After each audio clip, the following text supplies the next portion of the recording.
Good Monday evening. Welcome to BCP Live. Hi, I am Joey McWilliams. I'm glad to be along for the ride with you again tonight. Does it feel like it's been a little while? Yeah, it does. It feels like it's been maybe a little bit too long. I don't know. Shout out to Bryan, who is on board with me already tonight, back home tonight. So Bryan is not in Colgate doing EMS stuff tonight, so I appreciate him being there. Foo is in the house.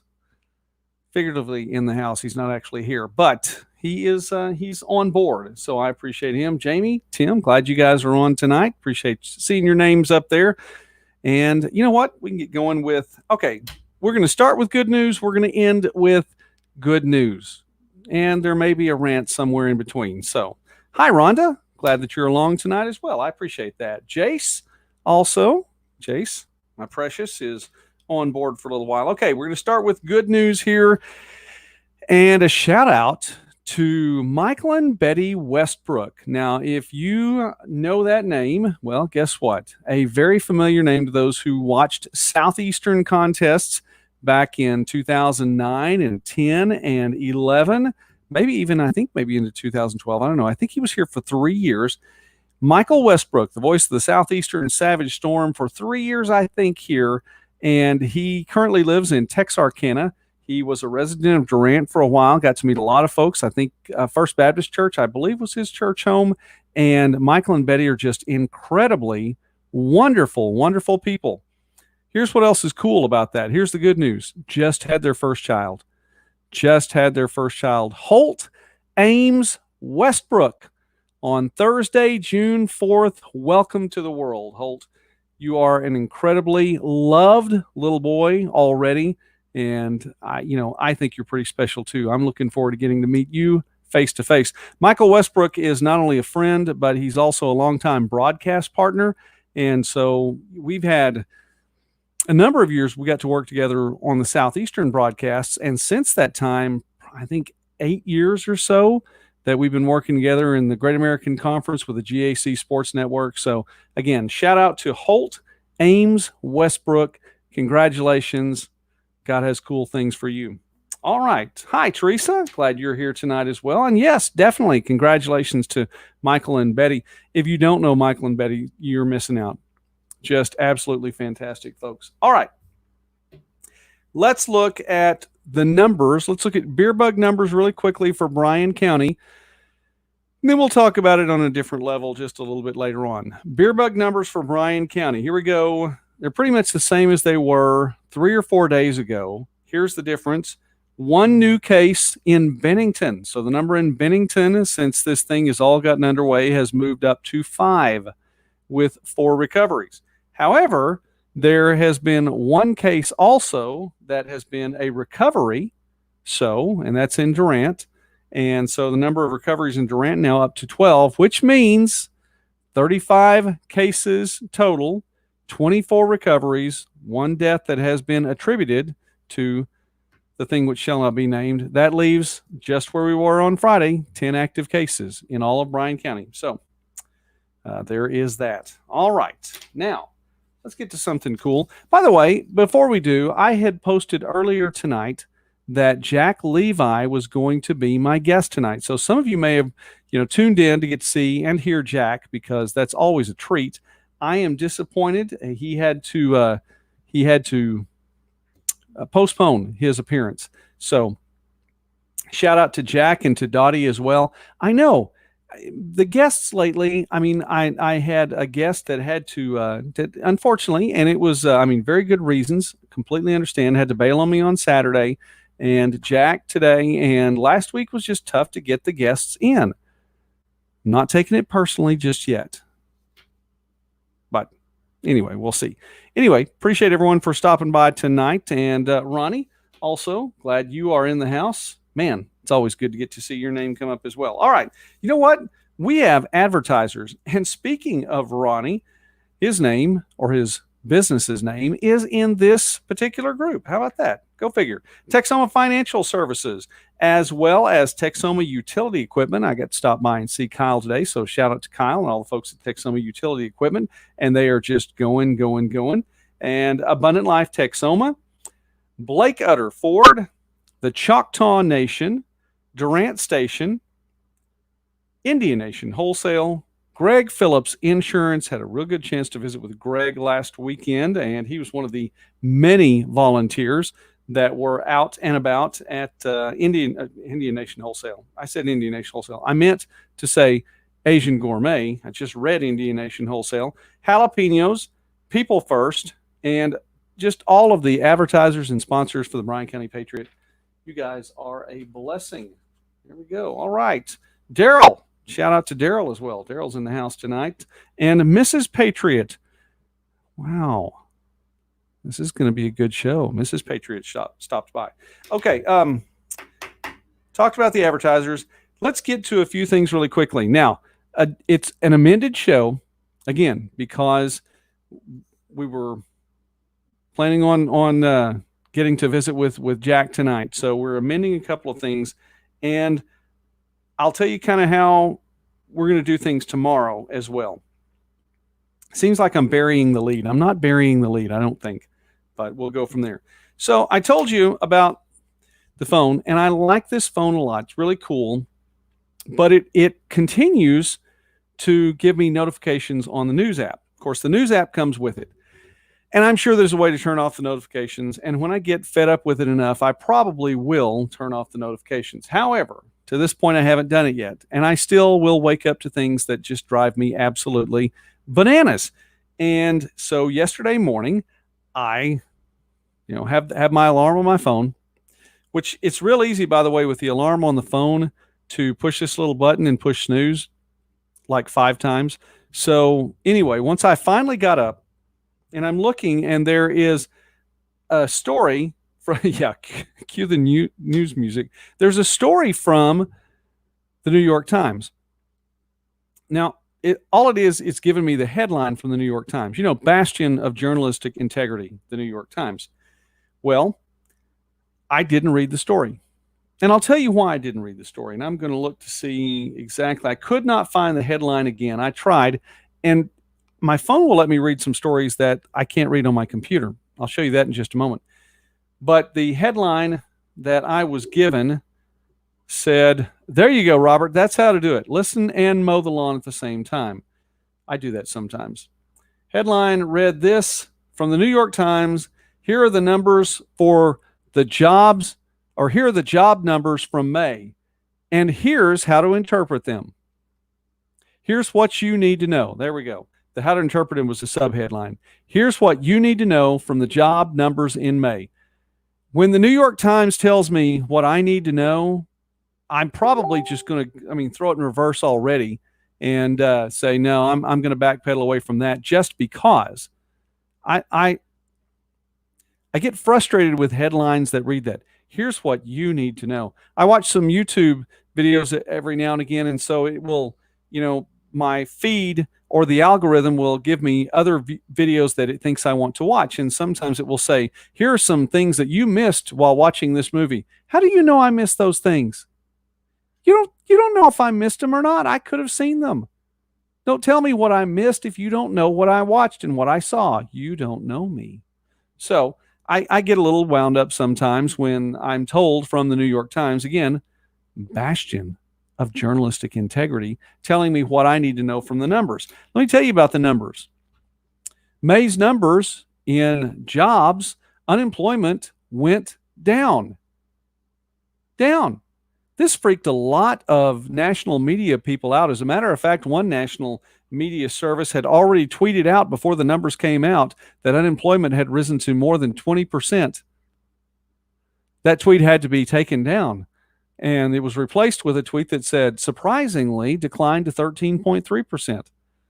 Why do we have to be surprised by that? Now, there are folks who are surprised by that because they want this to keep going.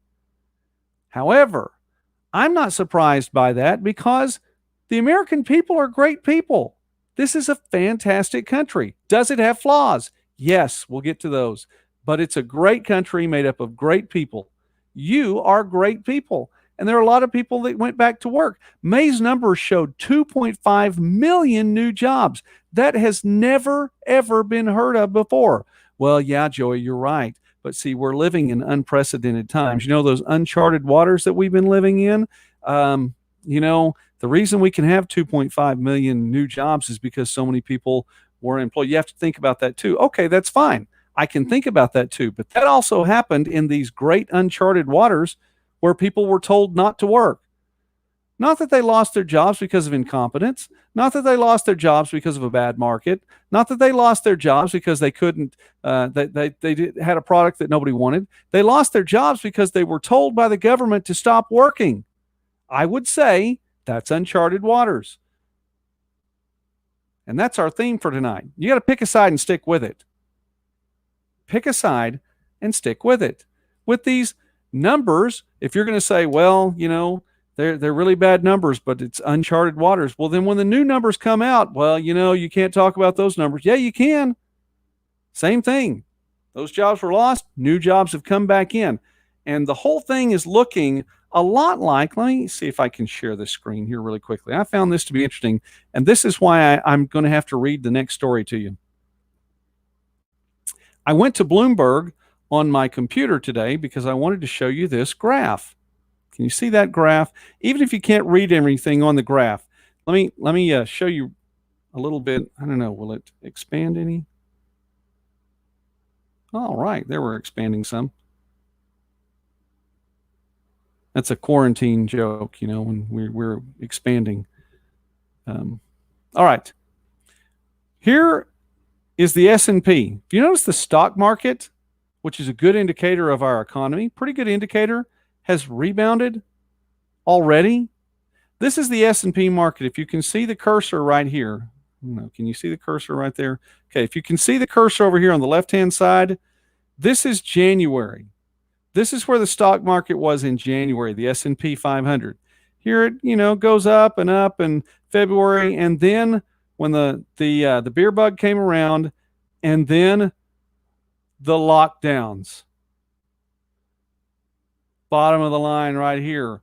But somewhere down the line, the American people said, nope.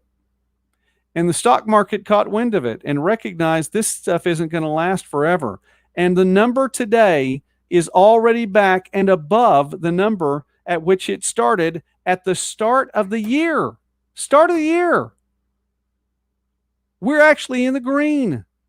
That is so cool. The American people are good people, and I think that is neat. Hey, Mark Montgomery, nice to see your name tonight. Dottie, man, I'm missing Jack. Just want you to know, but sure, I'm glad to see your name come up there. Does this mean I can log into my 401k and not puke? I don't know. I don't know what your 401k looked like before, but it is a good thing. It is a good thing. Danny, on board tonight. Good to see you, as well as Logan. Logan, it's always nice to get to see your name coming up there. Janice in the house tonight as well, so I appreciate that. Oh, and by the way, I wish I could show you. I'm on two different monitors here, but I can see the picture from Robert Miller's lawn as he's listening while he's mowing the lawn. So it's pretty impressive. I don't have the riding mower I'm pushing, but I still do listen to some YouTube while I'm mowing. So anyway, Connie Clark tuned in as well. Wow. I'm telling you what, man, with Mark and everybody on here tonight, I've got some royalty on board. This is pretty cool. All right. So pick a side and stick with it. Those are good numbers. Now, what do I have to say about those numbers? Absolutely nothing. Absolutely nothing. I'm going to let you interpret those numbers.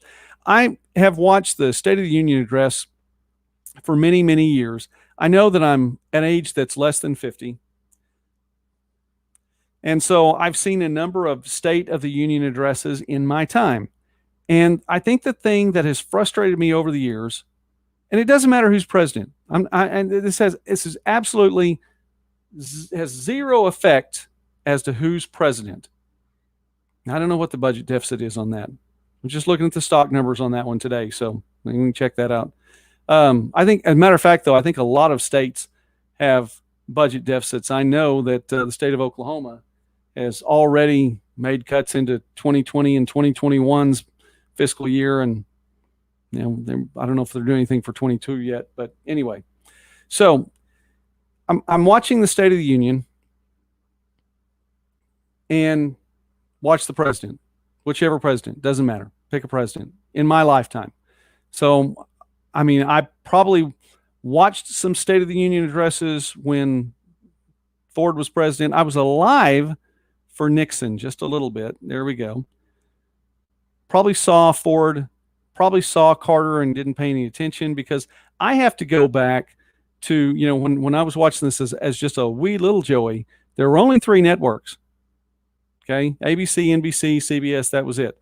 And so, when the State of the Union came on board, oh my goodness, I have no idea. I don't know the federal budget deficit.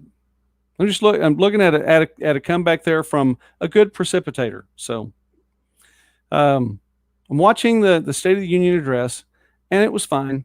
Probably started caring a little bit more near the end of when Reagan was president, because that was when I was a teenager. And then I don't know. No, I did not get to vote in the election in which George H.W. Bush was president. I did get to vote in the next election in which Clinton was elected president. Anyway, long story short, that was actually a long story, very long. Sorry. But after the State of the Union, then it generally doesn't matter what news station you watch anymore, and it can be national news or otherwise. Generally, what you're seeing is somebody coming on and telling you what you need to think. Okay, the president spends an hour to an hour and a half worth of time talking about this, that, and the other. And generally, every president talks about the good things that his administration has done, and that's fine. It's all well and good. But after he's done, then you get a bunch of people coming on telling you, and this is what the president just said. And I always get frustrated at that, because I heard what the president just said. I really don't need you to tell me what the president just said, because I watched the president and I heard what the president said. And I may agree with it, I may not agree with it. It doesn't matter. I was there. I watched it. I saw it. I heard what he said. There we go. So I'm just telling you, those are those numbers. We can make with it what we want to or not want to. If you decide, hey, I really don't know what to think about this, I want to research it a little bit more, that's fine. But I'm not going to presume tonight to tell you, hey, this is what these 2.5 million mean. Now, I said that, and again, we're going to go with pick a side and stick with it. So I found another Bloomberg article, and I thought this was interesting because it goes along with everything we've been talking about since we started BCP Live, because we've been talking about numbers. So there we go. So let's see. This is Bloomberg. Lockdowns may have helped prevent 500 million beer bug cases.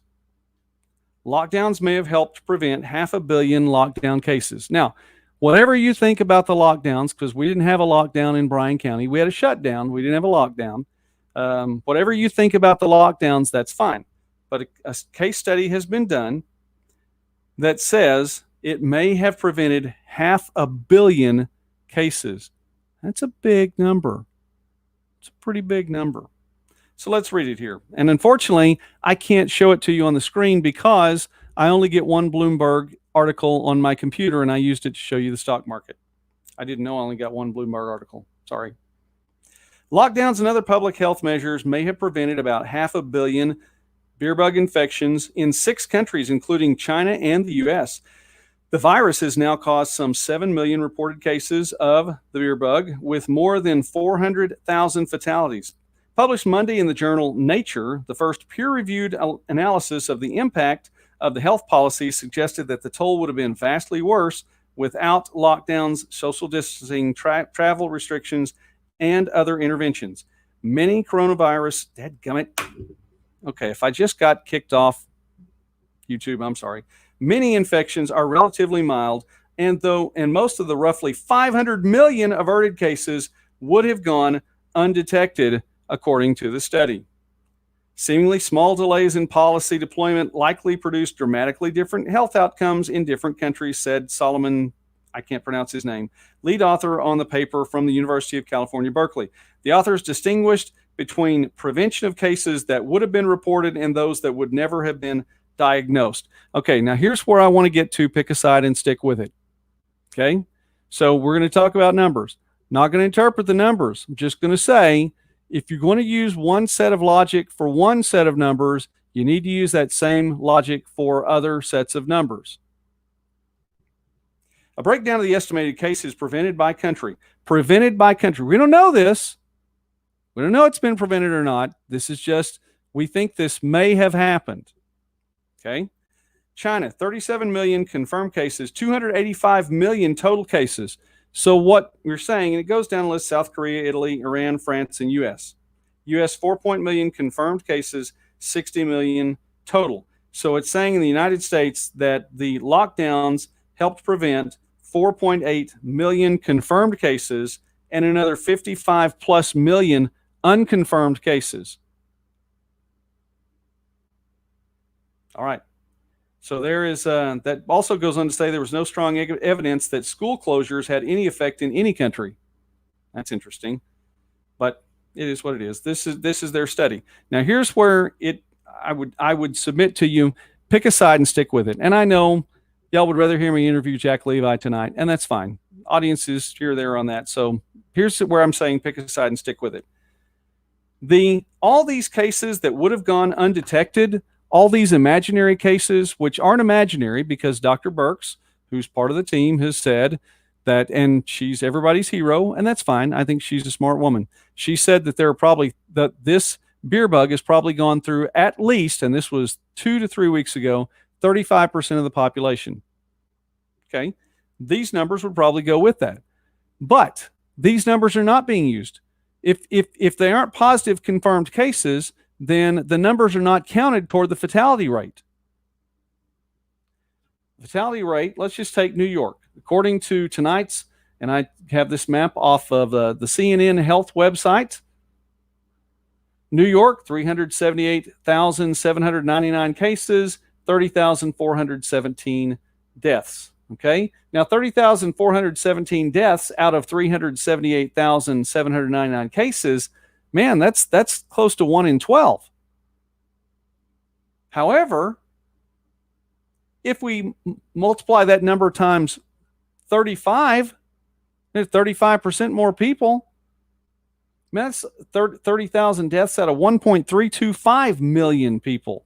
It's a little bit bigger number than that. So if you're going to use the number that hey, we saved all these undetected, we saved all these unconfirmed cases, we saved 500 million cases, 500 million cases because of the lockdowns. Look, I'm not here to say the lockdown worked or didn't, but I'm saying if you're going to use these numbers for this is how many people we saved, 500 million people we saved, then you need to start adding those numbers into the fatality rates too. Take Bryan County, for instance. And I know those numbers right off the top of my head. So let's just throw this out there. Bryan County, we have one death that's been attributed to COVID-19. There have been 35 confirmed cases. Okay. You could look at that and go, oh my goodness, that is a seriously high fatality rate. You know, that's like 3%. Oh my goodness, that is a terribly high fatality rate. But you can't do that if you're going to say that this particular story has any validity, because the validity of this story is based on cases that nobody would ever know about. Okay? 500 million cases, and so many of them that no one would even know about. So if you're going to use the validity and you're going to say this story is real, then you have to say all the other cases that haven't been confirmed are also real. If this story says that lockdown saved 500 million cases, then you're using cases that were undetected. You have to use the same logic over here. And that logic says, well, okay, about 35% of the population, according to Dr. Birx, has had the beer bug. If that is the case, Bryan County has 48,000 people. That's a conservative estimate. It's probably higher than that, but let's just use 48,000. 35% of 48,000 is 16,800. There's been one death, and that death has been attributed to COVID-19. 1 out of 35 is 3%. 1 out of 16,800 is 0.00595%. The fatality rate goes down a lot more. So All I'm saying is pick a side and stick with it. If you want to say that the lockdown was the greatest thing ever and it saved 500 million cases, then you also have to count all those cases over here and say the fatality rate, it's not that bad. Now, if you're saying the fatality rate is that bad because we're only counting all these cases over here, then this argument is a load of crap. It is. Means nothing because you're using made up numbers, which we know is going on through the whole thing anyway. There's everybody's making up their own numbers. So, all right, there was that. Hope you enjoyed the math on that and ready to go from there. I'm sorry that I don't have any numbers on the deficit, Mark. I apologize for not having that. So anyway, Zim. Hey, Zim, if you're still here, shout out to you, man. Thanks for joining tonight. Kathy, you're on board tonight. Thanks a lot for that. Rhonda, another Rhonda, is watching tonight. I really appreciate that. And Janelle Martin, man, it's nice to see your name come up as well. I appreciate that. Appreciate you guys stopping by. All right, we are going to wrap things up here tonight then with, well, the final thing is good news again, so I'll tell you about that. But the last thing is this, or the last thing before the final thing. I am going to, the Bryan County Patriot tomorrow is going to live stream the rally at the courthouse tomorrow night. I believe it starts at 6 o'clock, so the live stream will start at 6 o'clock, and then we'll just go from there. I believe there will be a time of marching, and man, it's supposed to be hot tomorrow. But if the phone battery holds up and if the gimbal holds up, then we will we'll live stream the event in its entirety as long as we can, and we will come back here because there will be a show here tomorrow night. Okay, so that is the plan. If you've ever watched this show, then you know that this is commentary. Obviously, I give my commentary, and I really just, it's my opinion. There it is, labeled as such. Joey's opinion, labeled as such. For the BryanCountyPatriot.com, for the website, we do try to do journalistically sound and tell unbiased stories.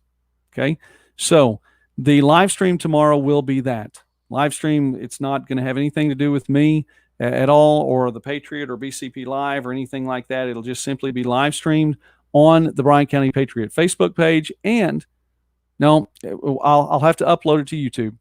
So we'll have it on YouTube a little bit later. The only caveat in the whole thing is this.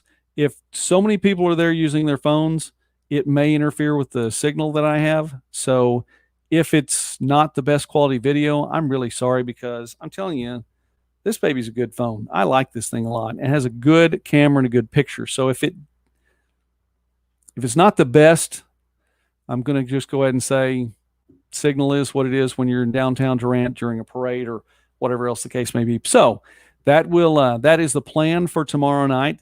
If there are things in tomorrow night's events that are worthy of our conversation here on BCP Live tomorrow night, then we will talk about a few of those things. I hope that everything goes smoothly and goes well. And there's always an opportunity to do things better in our lives. We can always grow. We can always change. And so here is an opportunity to see how that's going to play out in Bryan County. So that is the plan for tomorrow night. I know some folks aren't going to be there. Part of the big reason because it's going to be really hot. If you kind of want to see what was going on, and other people are going to be helping out. I want to talk about that a little bit tomorrow too, and just go from there, because I know some people are really coming out to be a blessing where they can. So there is that. And then here is the best thing I've seen today. I've gone from the dumbest thing I've seen today, which we had two of those last week. Then, of course, there's the most ridiculous thing, which, thank you, Jack, for licking the plexiglass at PetSense. So here is, let's see, we find this here. There it is. That is the best thing I've seen today. That is the city pool at Durant. How about that? That is really pretty cool. The city pool at Durant is open. It was open at 12:30 today and ran till 8 p.m. tonight. We were not there the whole time. It was fun, a lot of fun. Matter of fact, that young man in the front there, that's my son. So he's getting out of the pool and trekking around just a little bit. He got a little bit of sun today. All three of my kids got some sun today.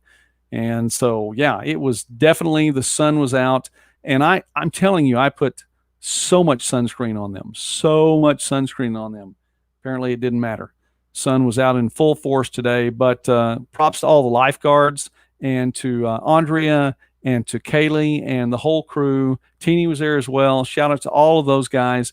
They're doing a fantastic job, and what a great start to a new city pool season. So this is the best thing that I have seen today.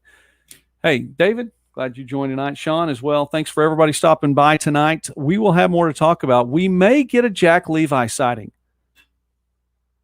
We'll find out. We'll keep that going and go from there. I know that there are a couple more good guests. As a matter of fact, one of them even has stopped by tonight. So, Daryl, looking at you, man. Looking forward to getting to visit with you a little bit later on this week. All right. See, that's why I'm really hesitant to say this guest is going to be here at a certain time, because things happen. Anyway. All right. Everybody on board. Shout out to all of you guys. Again, I really appreciate all of the advertisers. Let me give them one more shout out. Indian Nation Wholesale, Jalapenos, Greg Phillips Insurance, Durant Station, People First, Texoma Financial Services, the Choctaw Nation, Blake Utter Ford, Abundant Light Texoma, and Texoma Utility Equipment, and so many more. And we'll talk about those as the week goes on. So God bless you all. Thank you very much for watching tonight. Brian, appreciate you watching tonight too. Thanks to everybody watching. We will do this again tomorrow night. Live stream set to get going on the Facebook page, I believe, right around 6 o'clock. God bless you all. Be wise. Use discretion. Do not walk in fear.